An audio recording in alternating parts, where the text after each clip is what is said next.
You are deputy chief minister of the state and మీకు అసలు కనీసం పరిజ్ఞానం లేదు, కనీసం విఘ్నత లేదు, ప్రజల పట్ల కన్సర్న్ లేదు. మీరు వెళ్ళిపోయి మీ విజయోత్సవ ర్యాలీలో మీరు ఉంటే నిన్న పరిస్థితి ఏంటి, ఇక్కడ ప్రజల పరిస్థితి ఏంటి? కనీసం ఒక ఉప ముఖ్యమంత్రిగా వచ్చి ఈవెన్ చంద్రబాబు నాయుడు గారైనా కనీసం ఫోటోలకు ఫోజులు అయిన ఇచ్చి వెళ్ళిపోయినారు సార్.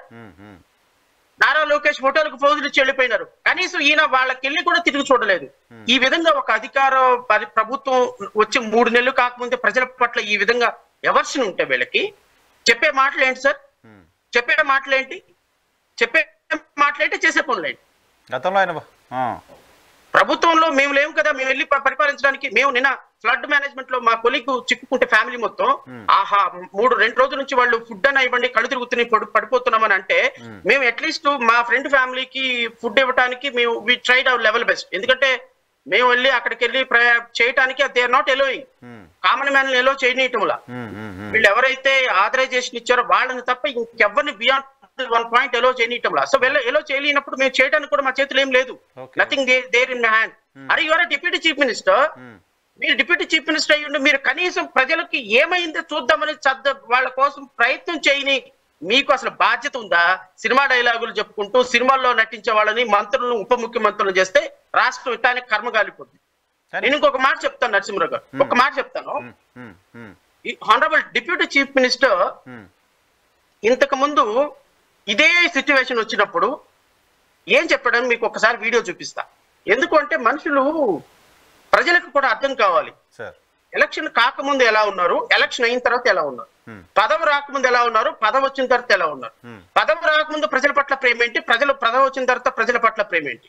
ఇప్పుడు ఒక ఆడపిల్లల మిస్సింగుల కేసుకు సంబంధించి గొంతు చించుకొని రంకెలేసిన పవన్ కళ్యాణ్ గుడ్లవెల్లేరు సంఘటన మీద స్పందించారా కనీసం?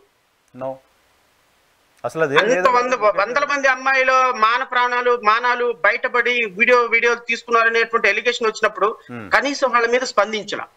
సో ఇలా ఉంటాయి. సో నేను పవన్ కళ్యాణ్ గారు విపత్తు గురించి ఏం మాట్లాడారు అనేది మీకు ఒకసారి వినిపిస్తా. ప్లీజ్ కైండ్లీ బేర్ మీ. ఒక 1 మినిట్ అయినా కూడా బేర్, ప్రజలకు వాస్తవాలు తెలియాలి. అలాగే జలవనరుల నిర్వహణ గురించి మనం చూస్తే మన ఇక్కడ ఉన్న టైంలో ఈ సెంట్రల్ వాటర్ కమిషన్ జూలై ఆఖరి వారంలో కృష్ణానదికి వరద వస్తున్న ముందే వాళ్ళకి ఇంటిమేషన్ ఇచ్చారు. ఇస్తే దీనికి కనుక నిజంగా వైసీపీ ప్రభుత్వం స్పందించాలని ఉంటే, కానీ మనం స్పందించలేదంటే వాళ్ళ నాయకులు అమెరికాలో ఉన్నారు, ఇక్కడ ముఖ్యమైన మంత్రులు వేరే బిజీగా ఉన్నారు. నిజంగా కృష్ణానది వరద విషయం చెప్పి వాళ్ళు ముందుగానే గ్రహించి ఇన్స్ట్రక్షన్స్ ఇచ్చినట్టే ఉంటే రాయలసీమలో నీరు లేని రాయలసీమలో కరువుల రాయలసీమలో చెరువులు కుంటలు కానీ పంట కాలంలో కానీ మిగతా పాఠశాలలో నీరు తలకెళ్ళాడు. కానీ రాయలసీమకి ఉపయోగించుకున్న వదిలేసి సముద్రం వదిలేసి ఈ వరదల సమయంలో వైసీపీ మంత్రులు చేసి వాళ్ళు నడుచుకున్న విధానం చూసి నాకు సంతోషం. కొబ్బరి చెట్టు మీద ఎందుకు అంటే దూడగడ్డి కోసం అలాగే వైద్యులు పండిపోతామంటే దాన్ని పట్టించుకోవడం వదిలేసి మార్చి ముఖ్యమంత్రి ఇంటి చుట్టూ వైసీపీ మంత్రులు ఎప్పుడు ఎక్కడ తిరుగుతున్నారు సార్ మన ఉప ముఖ్యమంత్రి గారు? కొబ్బరి చెట్టు ఎందుకు ఎక్కామంటే దూడ గడ్డి కోసం అన్నారంట. మరి మీరే చెట్టు ఎక్కారండి? మీరే చెట్టు ఎక్కారు? మీరు తాటి చెట్టు కింద కూర్చొని పాలు తాగటం లేదా? మీరు తాటి చెట్టు కింద కూర్చొని పాలు తాగుతుంది ఎవరు? మీరే.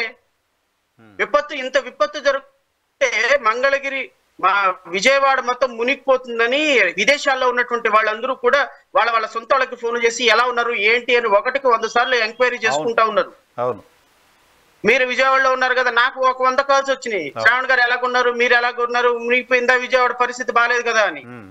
ఇలాగా ఎక్కడెక్కడో ఇతర దేశాల వాళ్ళు, ఇతర రాష్ట్రాల వాళ్ళు, వాళ్ళు ఫోన్లు చేసి విజయవాడ వాళ్ళని పరామర్శిస్తుంటే ఈ రాష్ట్రానికి చెందిన ఉప ముఖ్యమంత్రి ఎక్కడెక్కి కూర్చున్నాడు? తాడి చెట్టు ఎక్కి కూర్చున్నాడు. ఎవరన్నా అడిగితే ఏం చెప్తున్నారు? దూడ గడ్డి కోసం ఎక్కానని ఒక మాట, తాడి చెట్టు దిగితే పాలు తాగుతున్నాను ఇంకో మాట చెప్తున్నారు. ఇది వైసీపీ మంత్రులు ఏం చేస్తున్నారు? మరి మీ మంత్రులు ఏం చేస్తున్నారా? గాడిదలు కాస్తున్నారా మీ మంత్రులు? ఎంతమంది మంత్రులు వచ్చారు చూపించండి. 1-2 వీడియోలు తీసుకుంటున్నారు సార్, వీడియోలోకి వస్తున్నారు. ఆ వీడియోల్లో 4 నీళ్ళలో మోకాళ్ళ లోతు నీళ్ళలోనో లేకపోతే నడుము లోతు నీళ్ళలోనో దిగుతున్నారు, 4 వీడియోలు తీసుకుంటున్నారు, ఇంకంతే గాయం. ఒక కలెక్టర్ గాని, ఒక అధికారి గాని, ఒక మంత్రి గాని, ఒక ఎమ్మెల్యే గాని సిన్సియర్ గా సీరియస్ గా ఎఫర్ట్ పెట్టి వాళ్ళని రక్షించే ప్రయత్నం చేయాలి. ఒక 100 మందిలో 200 మందిలో హోటల్ యజమానులు పిలిచారు, మీరు ఇదిగో వీళ్ళకి ఒక 1000 మందికి భోజనాలు ఉంటే, వీళ్ళకి ఒక 1000 మంది భోజనాలు ఉంటే, వీళ్ళకి ఒక 10,000 మందికి భోజనాలు ఉండాలని హుకుం జారీ చేశారు. వాళ్ళు మళ్ళీ హోటల్లో ఎక్కడ భోజనాలు ఉండకపోతే వాళ్ళ మీద కేసులు బుక్ చేస్తారు. హుకుం జారీ చేసి వెళ్ళిపోయినారు. ఇంకంతే. భోజనాలు ఎవరు ఇస్తున్నారు? భోజనాలు ఇచ్చేవాళ్ళు ఎవరు? ఒక ముఖ్యమంత్రి ఒక పడవేసుకుని తిరిగిపోతే బయటకు వచ్చేస్తారా? సో నేను ఇప్పుడు మీరు ఇంతకు ముందు ఒక ప్రశ్న అడిగాను నన్ను, శ్రవణ్ గారు ఎట్లా విపత్తు